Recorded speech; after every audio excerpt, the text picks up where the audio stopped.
Mr. Ramon Tulfo.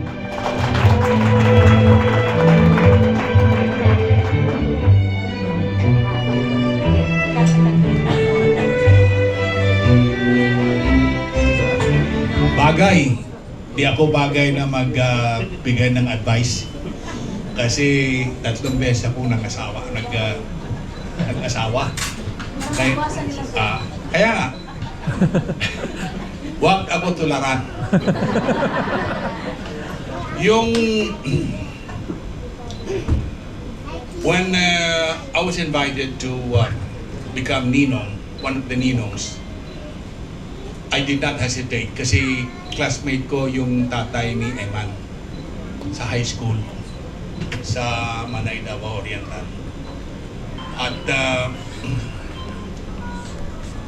yung chances na maghiwalay yung mag-asawa, nil, nada, wala na. Kasi 14 years na kayo, di ba? 14 years.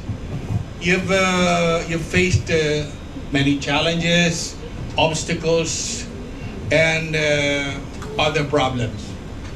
Kaya you have surmounted all those challenges. Kaya mahirap na magkahiwalay kayo. Aliban lang kung isa sa inyo ay magloko. Don't be tempted.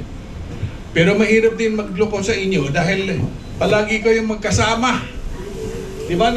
You work together? Mahirap. Ang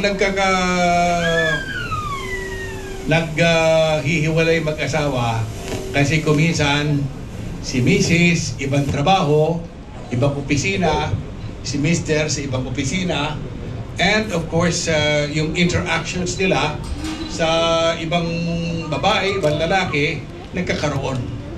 Pero while Wanda was speaking, sabi ko, mahirap paghiwalay itong mag-asawa dahil palagi silang nakadikit. So maintain that. At saka I'd like to congratulate the couple for getting rich by dint of hard work. I understand you're now financially stable. Di pa rin ng ama mo na malisod. But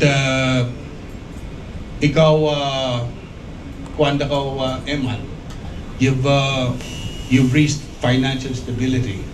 Maintain that.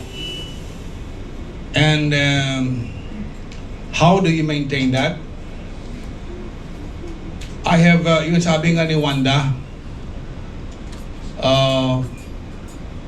yung earnings ninyo, set aside 10% of your earnings for charity.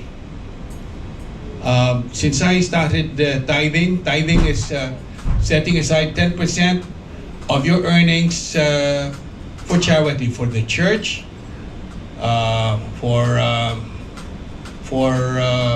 the orphanages, for the poor. Since hindi naman ako nagsisimba, binibigay ko sa mga may hirap yung pera. And then balik yon. But since I started tithing in 1985, umunlad yung buhay ko. Kaya, tithe. Set aside 10% of your earnings. Bigay mo sa charity. Bigay mo sa mga orphanages, yung mga may hirap. In my case, I normally don't say this, but in my case, nagbabalot ako ng mga bigas at saka grocery, binamimigay ko doon sa mga nakatira sa kalye. Kaya Wanda has followed my example, and you'll never go wrong. Thank you.